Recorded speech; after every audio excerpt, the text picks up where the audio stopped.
Cool, okay. I'd like to call the meeting to order. This is the July 14th regular board meeting of the Leilani Community Association. Thank you all for coming. We're going to go through the agenda fairly quickly tonight. We do have some items that will probably take a little bit longer. The requests that we have, because last time there were people on Zoom that couldn't hear, if you were talking from the back of the room, we ask you to come and stand like where that yellow line, the T is on the floor, state your name and your business. We will be going to public comment at the end of this evening. Everybody knows the rules for that. Everybody knows that we try to conduct civil meetings in good order. Please don't shout from the back of the room. We can't hear you, and it just disrupts everyone on the call. So, that being said, Mr. Kendall, will you call the roll? Yes. President Dender, are you here? Yes. Treasurer Steve Azen, are you here? Yeah, I made it. And Rod Kendall, Vice President and Secretary, is here. Thank you. First item of business is we have minutes to accept from the June 9th regular meeting, the June 12th decision by written consent, and we have a special meeting minutes from July the 1st. I'll entertain a motion to accept all of them, unless there are any discussion. I second that. Second the motion. Yep. Yep. All those in favor? Aye.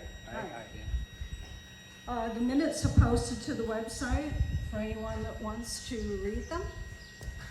The next item on the agenda is a very important one, the Lava Lot buyout program, which I believe is in full swing on the first round, and there will be 2 more, right? Yes. Okay. There was a brochure that was sent out to just about everybody in Lower Puna, and that is that notifying that the Phase 3, which was the improved lots, are now eligible. People may have already applied, but you have to apply now. Also let you know that if you're Phase 1 and 2, you have a house or a secondary house like a vacation, you can also still apply during the Phase 3. The progress from the county is there's been 5 closings. 2 of those have been in Leilani Estates. That means the deal's done. There's 200 signed offers, agreements between the county and the people, and that's throughout the entire lava flow. Most of those should be done within a month, so it's moving along. I'm going to be writing a charter to request a committee to look at the buyout program, the lava list. I will be asking for volunteers. I'd like to start out with 4 volunteers. You can contact me at lcarod2022@gmail.com or to the office at Kim, and she will forward the messages to me. Thank you. And if anyone has questions about that, bear that in mind when we go to public comment. You will have noticed on the website that we've been very busy. There were some policies that have been adopted in past but not voted on, some that were voted on and were changed but had not been recorded, and some that basically didn't exist at all. And we're just like the poem that good fences make good neighbors, good operating procedure policies make for an efficient organization. We reviewed them last meeting, so this is the point where I ask, are there any comments or any of the policies that have been looked at in draft form that need to be changed or pulled from the combined manual? The one you posted about contacting stray members or members who are arrears or have not updated their mailing address. Yeah. I'm requesting that be on hold till the elections committee can analyze the policy. Okay. Yeah, we have two draft policies that we're holding right now. One that was recorded as being on the books but wasn't voted on. And this one deals with people that have not given us a correct address, so it's very hard to get hold of them.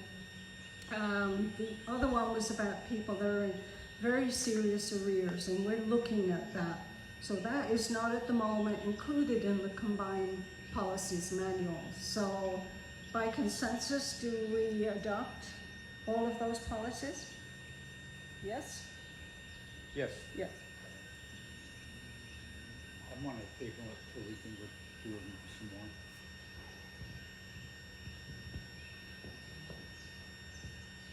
Are there any there particularly that you want to pull for now? I don't know. Could you give them the mic? I just asked to table it so we could look at them further. Okay, there is one on there that relates to item 5 on the list today. Okay, we will table that and bring it back at the next meeting. If you would both take a quick look at those again. Rod, you wanted to talk about the election committee. Yeah, we've done a charter 2 months ago. We have a committee for the purposes of election procedures. We have 5 volunteers. We could use 2 more for a team effort to update the community's mailing list. That's an opportunity to work from a person's own home at their own pace. Hopefully it's somebody who has some Excel skills, and I can teach them how to go to the county website to look up the most recent up-to-date information. This will put on an Excel spreadsheet that will be used across several different policies within the LCA. One of the prior boards paid for legal advice concerning elections policies. We spent $7,500. There's no trace of that paperwork or notes for any of that in the office. About 50% of it will be, or we anticipate being needed by the committee. We're gonna refine that list. I'll submit it to the other 2 board members and request legal counsel attempt to get that information we've already paid for. Any questions? Thank you. Okay, there was one policy proposed, and then that was an update on the use of facility by members. Rather than, can we pull that one out for discussion? Anybody have a problem with that? Go ahead. Okay.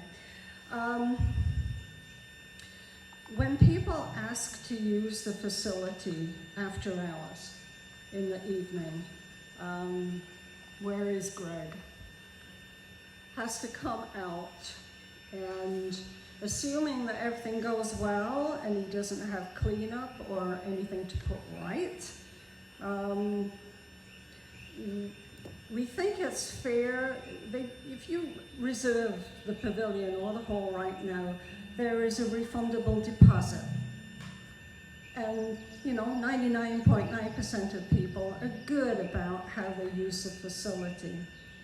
But to make it that it was fair for Greg, who sometimes has to come out and stay out till quite late, we thought it would be appropriate to ask for a small after-hours fee. Basically, Greg works for minimum wage, and we think $15 non-refundable fee for using the pavilion or the hall is not an unreasonable thing to ask. Does anyone have a comment about that? No? The other part of the policy, we have numerous requests to post signage. And if you've read the CCNR, there are restrictions on that. But the entrance to the Leilani community from Leilani Avenue has been used significantly for unauthorized purposes. But when a member asks for a community purpose to put a restricted size sign there, and we talked about a limit of 2 foot by 6 foot, which is a standard banner for a community event, that we would like to include that in the facility use policy. Anybody have any objection to that? No. No? Good? Yeah. Okay, so although the combined manual is tabled to next week, we are pulling out the park and pavilion use policy. Basically, it's the same. It's just that we don't think Greg should be here late at night for less than minimum wage. So, moving on here. Let me make a motion to approve that. Yes. I want to make a motion to approve that. I'll second that. Okay, the motion's made and seconded, and all vote in favor, aye? Aye. Yay, okay. So that one we will post to the website. There is another document in there that if we're tabling the whole thing for the rest of it, I would be just as happy tabling that one for right now because it involves a thorny problem that the architectural committee, there is no CCR committee anymore, that was abandoned 2021. The architectural committee met, we had a number of complaints that we looked at. The majority of them are related to drug houses, abandoned vehicles, or junkyards, or illegally operating chop-chops. Basically, they're smelly, they're noisy, and people don't want that crap next door to them when they live here. So one of the things that we've looked at, and again, this is on our website, if you have a vehicle that you want to get rid of, there is a company in Hilo that will pay you to take it away. And who doesn't like free money? So we have contacted them, and they're basically in agreement that if we can obtain the title for any abandoned vehicles, they will come take them away and they will pay us to do it. However, vehicles that are abandoned on the road right away are the province of the police department.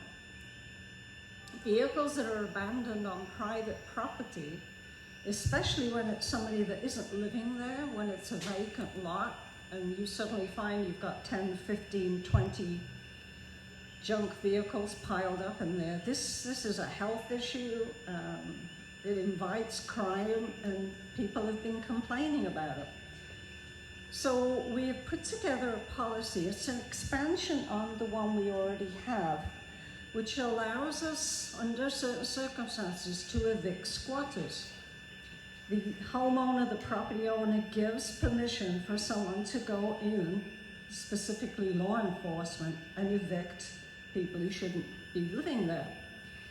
There's an extension of that policy that we've looked at, and that would give us permission to go on to piles of abandoned vehicles that are on unoccupied property. We're not talking here about homes that seem to accumulate a bunch of these. We're talking about vacant lots. And if we have the permission of the landowner, as long as we have law enforcement presence, we can check on. There's a neighbor that wants in on the Zoom. I'm sorry? There's a neighbor that wants in on the Zoom. Oh, okay. I will take care of that. I'm going to pass the mic on to the next one. Where was I? Oh yeah, if we have law enforcement presence, we can go in and find a VIN number. If we can identify the owner of the vehicle, it becomes a legal matter. It's a junk vehicle, it can be turned over to law enforcement. If we cannot find the legal owner, we can file for a temporary title, $15, at which point we give that to the vehicle removal company. They take over ownership of the vehicle and take it away. But before we go into the actual mechanics of doing this, we need to look overall at our volunteer liability policy. Obviously, there's got to be some very tight rules and procedures. If you're going onto a property where there is a pile of pretty dangerous vehicles there, and especially if there are dangerous people there that go along with the vehicles, you know, an outright policy is no, you don't do that. You must have a police presence with you. So we wanted to give you a heads up that this is a problem we found a solution for, that we received numerous complaints about, but it needs a little bit, it needs a little bit more finessing on this. But if we're going to table the main policy, then I would like to table that. Now, you said there was a problem with the Zoom? There's a neighbor who We is have waiting people to be waiting to admitted to get the in. Zoom. Okay. 1 second here. We will let them in.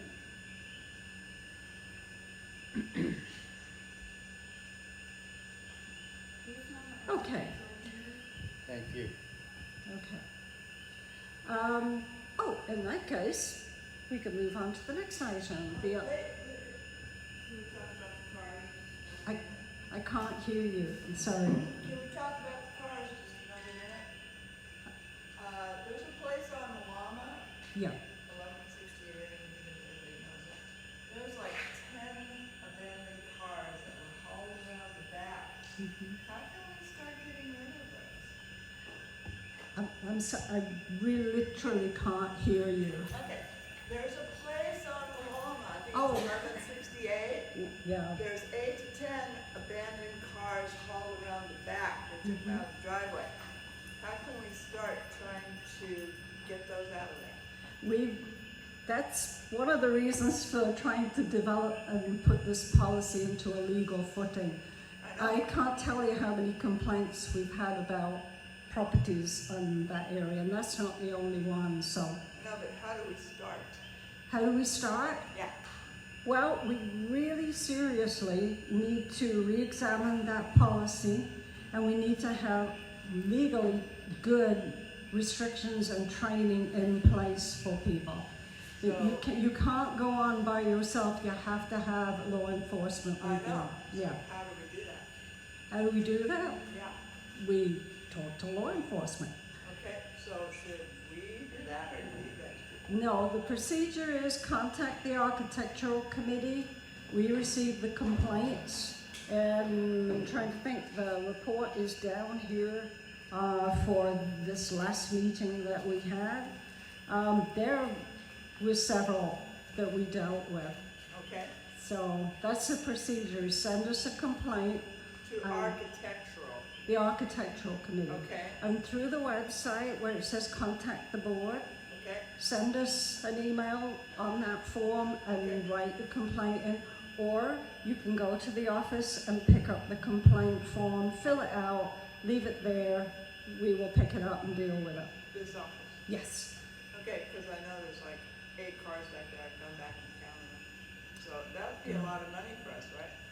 Could be. Depends on what condition they're in. No, I mean, we have to get who knows who owns those cars, so if they have VIN numbers, then you need to get VIN numbers and the cops Yeah. take care of it from there. Yeah. But I cannot stress clearly and loudly enough, this is not something you want to just start doing Well, at this I point. think we do, because there's we- properties like that. If you decide to do it on your own, No, not on my own, I want to do it with the cops, so I can talk to you first, I would come, send in your information okay? and we can talk. But we have to have liability coverage for our volunteers. You could do yourself some serious damage if you're going to be climbing over or Oh, stealing no, I'm hooks. not talking about trespassing and going in there. I want to do this the way you guys want to do it, but I need to know the steps, so we contact you guys first. Yes, Okay, yes, okay. yeah. And it will join the pile of happy complaints about that we are actively trying to take care of that. sent a packet to one prospective homeowner that wants to build. We dealt with at least 3, 4 junk car complaints. There was a complaint for somebody that is drawing interesting things on the road, which is neither here nor there. If you're going to draw on the road, please use chalk. At least that washes away. So, the architectural committee report is on the website. And now we move on to, let me look here, the ground penetrating radar report and the road repairs issues with the county. Right, so everybody sees we have a lot of repairs that were done to the roads. It cost us a pretty penny. The killer recovery team set a follow-up group down, 3 ladies. They wanted to see what the money went for. I escorted them through the community, showed all the patchwork, explained the damages that were done. I explained up on Aloha Street, there's one of the areas is starting to dip. It means there's something going on underneath. At the end of Kamukahai, that's how I spell it. There's two barricades up because there's a dip underneath the road there. Before we could qualify to do any repairs, we explained to them that we had a group come out with ground penetrating radar about 12 to 16 inches underneath the road surface. It opens up to a chasm that goes across into the properties on both sides, but it also goes down Kumakahi and it goes down Malama both directions. We want to look at that for further actions. The 3 ladies were impressed with what was done with the money. They let me know that there's going to be additional funds coming, $10 to $12 million. That's going to be looked at for the community. So we will be competing with the people who got money to put in the farms or the people who got money to do other improvements. I asked for the community, particularly people up on that side of Malama, to put down testimonials. I got 2 that I forwarded to the group. That's laying the groundwork so that when that money comes available, hopefully we'll be in position to be one of the front runners to get additional funds to repair the Analoa and Kamakahi and possibly any other areas we can identify within the community. Thank you. Yeah, it's so much easier to make the case when you can show a picture. And we've posted one, the long run all the way down Kumakahi. And at the end of it, it's a very big graphic. So when you download it, it just looks like a little ruler. But enlarge it all the way up and you will see that at the end, it starts 12 to 16 inches below the road surface. This is serious stuff. And before we want to spend money trying to fill voids here and there, we need to know, are we just going to start there and just endlessly pump stuff in there? Because we just don't know at this point.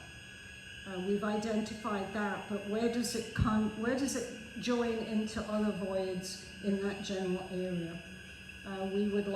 We are applying for grants funding to have them come back and do all of the roads so that we know all of what we have and that we can then make a prioritized list of what is the most dangerous and what needs to be done first. And I know some people may not be happy with that theirs isn't on the priority, but let's do the biggest problems first. So we did, on the subject of grant applications, we have 3 in the works, mostly for roads and for improvement. We were unsuccessful with the Kubota grant. We were not one of the 5 communities chosen for basically improving the park and the facilities to become a place of refuge in a disaster management plan. But we haven't given up. We got our foot in the door and we can use that narrative then to go out and look for another one. The main thing that we needed that one for was we desperately need a new tractor. That one is limping along on a wing and a prayer, and it's costing an ungodly amount of money to keep it on the road. So that is one of our biggest pieces of equipment. It's our biggest need, and so that's the one we would be looking at. The other grant application, we learned at the very last minute that Puna Strong had released a second round of funding, and that too was about disaster management and disaster preparedness. And we put together a really comprehensive letter of intent for that. And the main thought behind it was to do the necessary upgrades here for the longhouse and the pavilion, to work with all of our neighbour communities to put together a shared set of resources. A mobile water purification system, a mobile tent bank, a mobile kitchen, all of the things that we would hope would be stored somewhere secure, like the Pahoa police station, but that in an emergency, any one of us could use that or request it.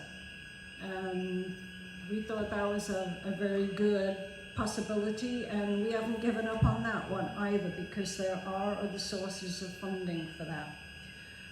One of the things that we included in that was a lot of sustainable updates, putting in solar power, putting in a solar-powered water purification system here, putting in a constructed wetland wastewater system, because that's what I do for a living. And when you start putting in 20, 30 extra bathrooms and toilets, you better have a really good wastewater system, or it tends to come back and make itself known. That being said, again, as I said, we were unsuccessful, but every time we do grant writing, we create a core of materials that are then ready to roll out the next time the opportunity arises. So, rolling right along here, we're going to hand this over to Steve, and you may want to talk about the finance situation.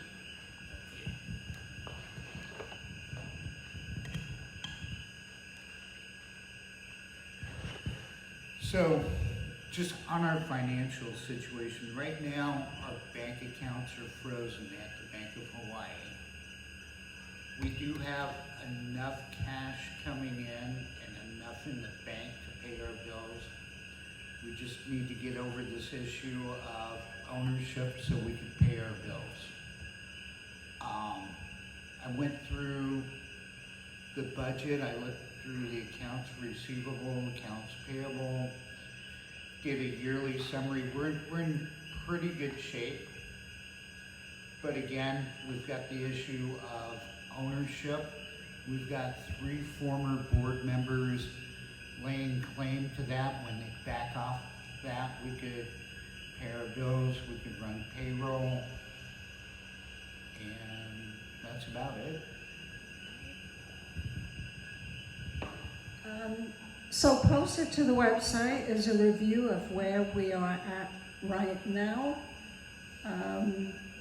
We are hopeful that we will regain control of our banking, because we have taxes to pay, we have payroll to run. This is a serious roadblock into doing your business. And the other side of this issue is relating to the legality of your election.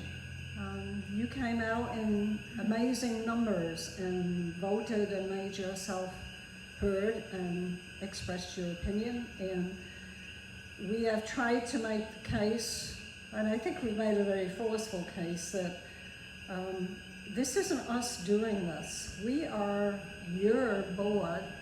We act on what you decided to do.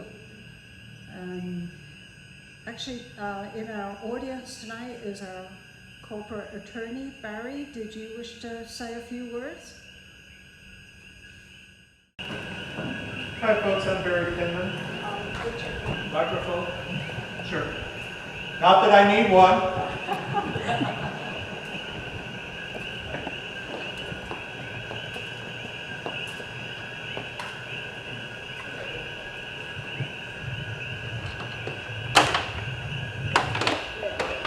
First of all, this is my first meeting attending, but I have gone and reviewed any number of the meetings here via the website, and you ought to give yourself a hand for such a nice, peaceful, amicable meeting.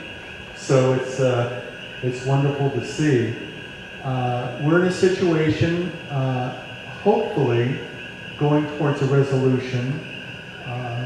As Dendra pointed out, 3 former board members, what they've done is filed statements with the DCCA. And without getting into what that is, it's an organization that is designed to allow board members to identify themselves for the legality of an account. The bank relies upon the DCCA statement, but the catch-22 is there's absolutely no regulations about who can file what on a DCCA statement. So literally anybody can file a claim on a DCCA statement saying that they're in charge and kind of gum up the mucks.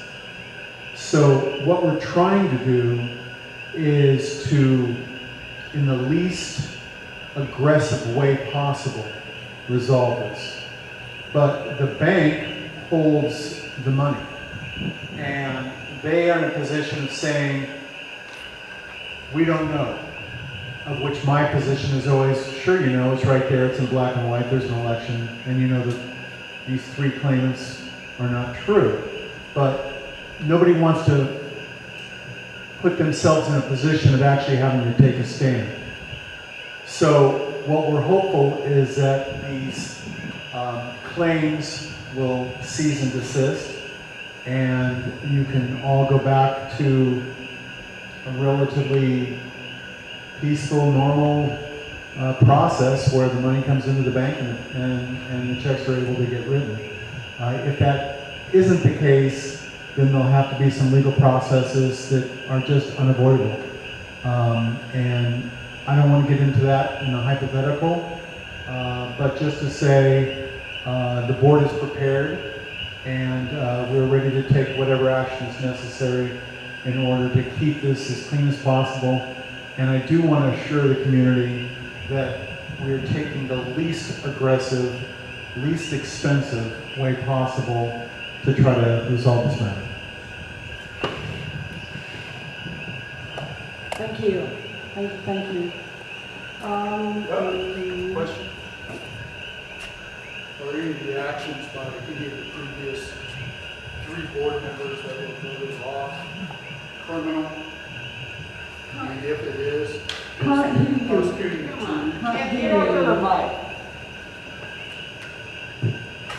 I think the question is, Hang on, I'll repeat it for him. okay.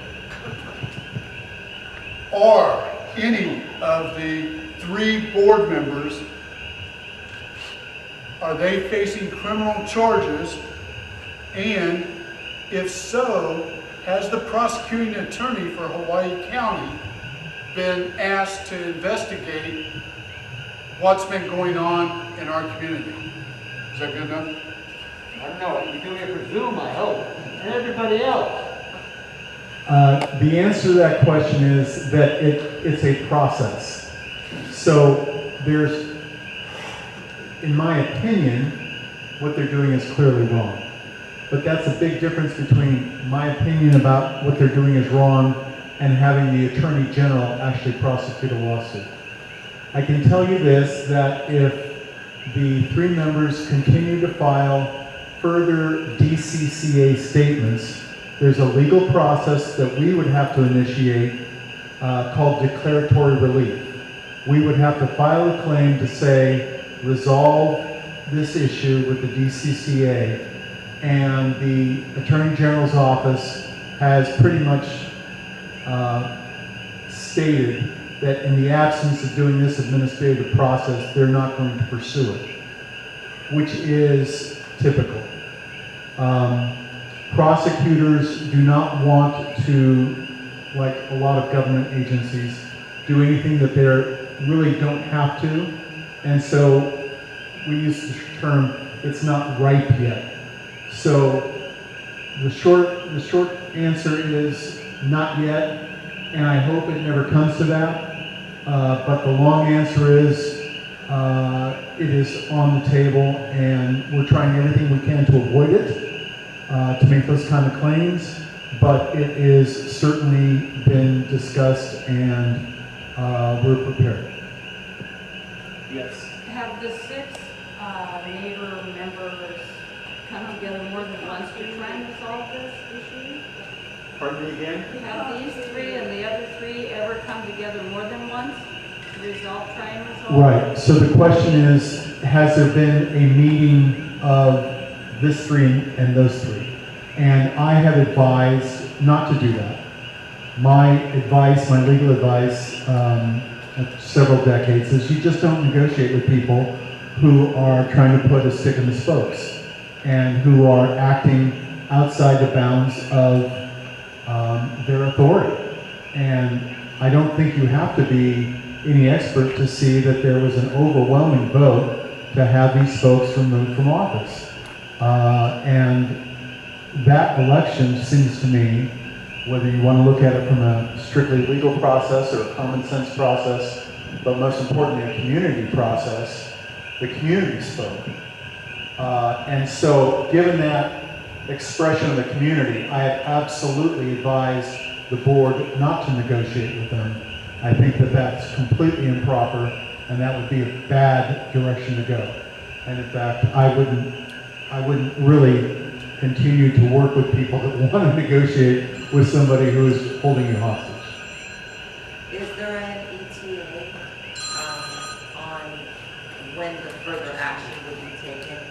Like, it seems like it's at a standstill. Right, so the question is, what's the timeline? And the answer is, it's hard to say. And everything to do with any legal process takes a lot longer than what you'd ever want. And there's so little control that you have. Let me just say this as somebody who's done this with communities for a long time. You throw a lot of money at it, you can make things go faster and not necessarily better. And so our process here and what I'm advising and what I've been trying to do, and I think the board will tell you, is to be as cautious as possible, not wasting any time, but trying not to burn up dollars that are not going to be returned.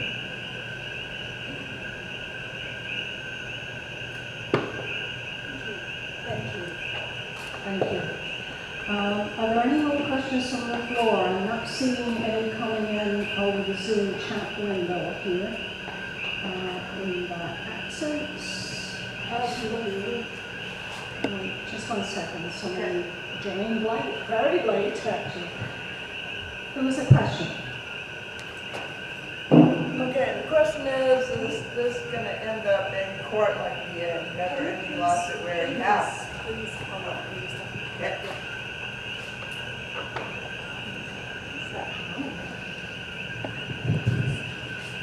Is this going to end up in court like the other never-ending lawsuit? We hope not. We hope not. It sounds expensive. We hope not. No. We're trying to avoid it. Okay. No. No? No other questions? Wonderful. It is 7:41 p.m. I will entertain a motion to adjourn. Oh, Denver, can I say just Are you one more talking thing? about no community comment? That, we're having a community comment. Oh, I thought that was in reference to mine. That's community comment. Because I have a comment, a question. We will table the motion to adjourn. I just wanted to say one more thing. The three individuals were invited and they were going to be given the floor. So the fact that they're not here, that's something completely of their choice. There was absolutely intention of the board tonight to give them their floor, to let them explain to you why the election was somehow not to be controlling, etc. Because as I've advised, the more you can simply resolve this internally, the less you're spending externally. And going to the question of the never-ending lawsuit, the advice currently being given in every way, shape, and form is number one, keeping costs down while continuing to protect the community. Aren't they on Zoom? I believe some might be on Zoom. I think Wilson was first. You want a comment? If I may. Have 3 minutes. Don't. We're back to it. I understand the line. You know the history. You were all appointed, all 7 of you. So the majority 4, 2 of which you summarily dismissed. One of those dismissals being Mike Ramsdell, who it was proven had paid his dues, that Kim lost them, he has to pay the dues. There was nothing involved with Jeff Delaney aggressive except for your pushing in at the meeting. So I'd like you to respond to that specifically, Kendra. But I would like to know how a minority board group can take control of what started out as an appointed 7-member board, appointed, no election, with a vetting process that was illegitimate by all understanding, and you, being a member of the League of Women Voters, should appreciate open discussion and open commentary. However, you have shut them out of all access in the website as webmaster, and they have been removed from access to all Leilani related social media by your adherents. So how can you justify, as a member of the League of Women Voters, shutting off discussion? I'd be interested to hear a response, madam. So what was the question? What was the question? How can you justify shutting off discussion? How can you, in the last Zoom meeting, you were reading the comments. No one could, but you 3 were seeing. You were reading comments. How do we know that those are the only comments that were brought in? The easiest answer to that is anyone that chats is included in the chat log, which we're quite happy to publish, if you wish us to. I don't know why you were reading them. That's the point. It's a Zoom meeting. Everybody can be seen. There were only 3 people seeing. The reason that we made that a very quick and easy meeting was to try and bring down the level of anger and angst in the community. Now, please, Mr. Wilson, as a member of the League of Women Voters, it is my duty to abide by Robert's Rules of Order and to conduct a fair and civil and open meeting. Everyone who's on this meeting has the opportunity now, and so far nobody has. You asked how we have reduced the board. Anyone who makes the claim, again, in public, that our employee is lying, is skirting very close to her being able to file her own lawsuit. She did not lie. She has the records. We have the records. You mentioned the odd and very garbled way of vetting. It is what it is. That's what happened. But the point is that Mr. Ramsdell had not paid his dues for 2 years. He did not pay his dues until April. Just before the annual meeting. The bylaws of the charter are very clear. You have no voting rights if you are in arrears on your dues. That's all I'm going to say on this subject. Does anyone else have a comment on that? No? Thank you. Would you please identify yourself?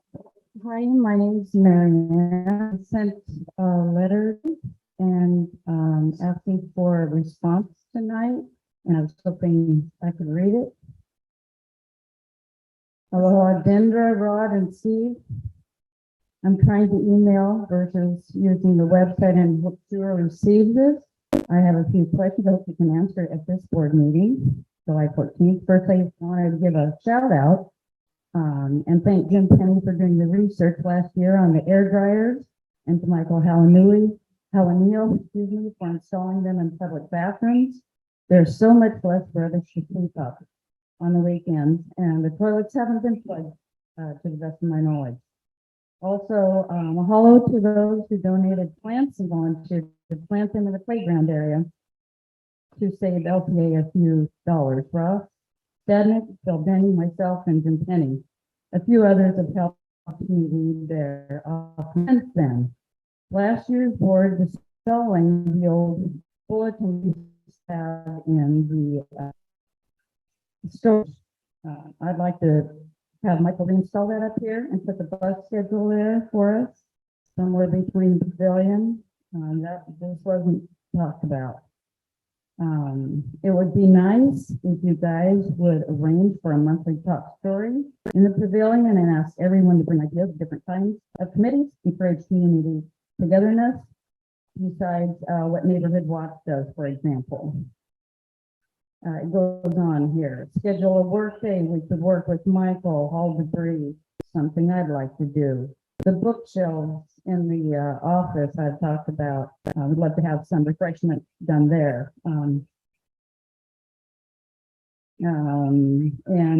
finally, Dendra, could you please address to the membership why you have not reimbursed me for the ballot mailing this year? Thank you. There's one point I do want to make. Remember, we were talking about why we can't institute the junk car repossession and removal. We have to have volunteer liability insurance coverage. We cannot have people who are not trained working around biological hazards. It's wonderful that people want to volunteer to clean the toilet, but we are liable for any condition that you contract while you're doing that.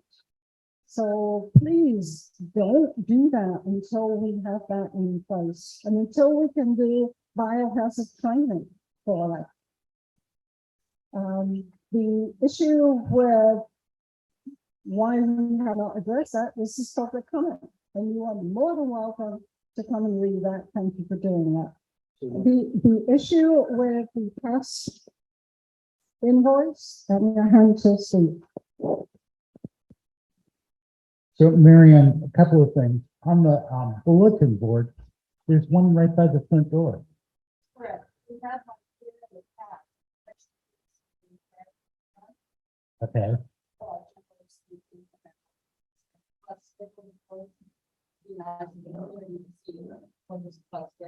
Okay, let me talk to Michael about that.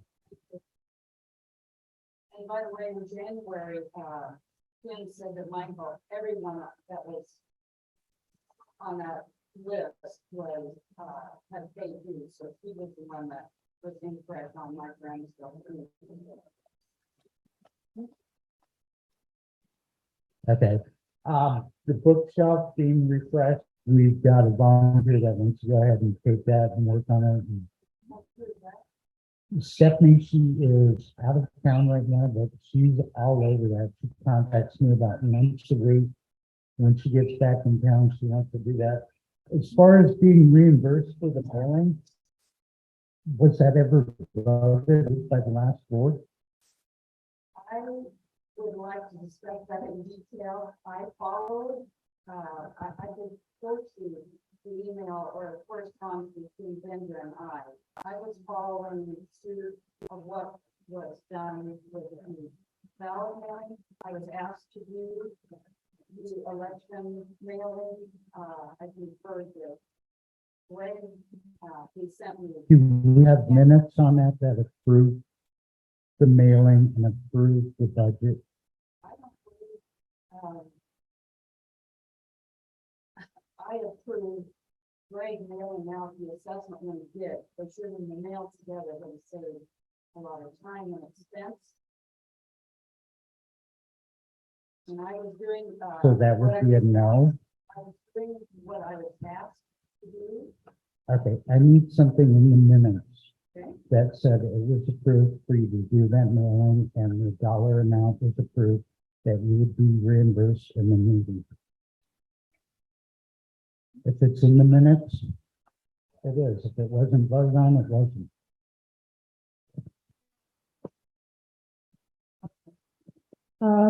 Greg, did you have anything you want to add on that?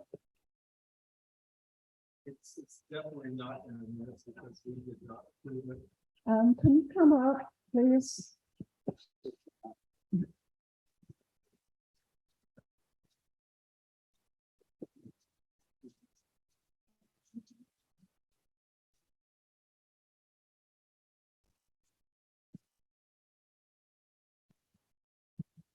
And so what the deal was with the ballots was Mary Ann and Phil were the committee that was supposed to get this information together, bring it back to the board for approval, and then we would decide what we're gonna do. They took it on themselves to arrange the ballot and mail them without any authorization. That's why we refused to pay for it. And it was done so bad, I mean, people, there were mailings went out, four mailings to like what I got 3 because I have 3 addresses. But it only had my name on it, no street address. The thing was so messed up. Okay. It was not Tim. Ladies and gentlemen, we have a motion to close the meeting. We have a second. Agree?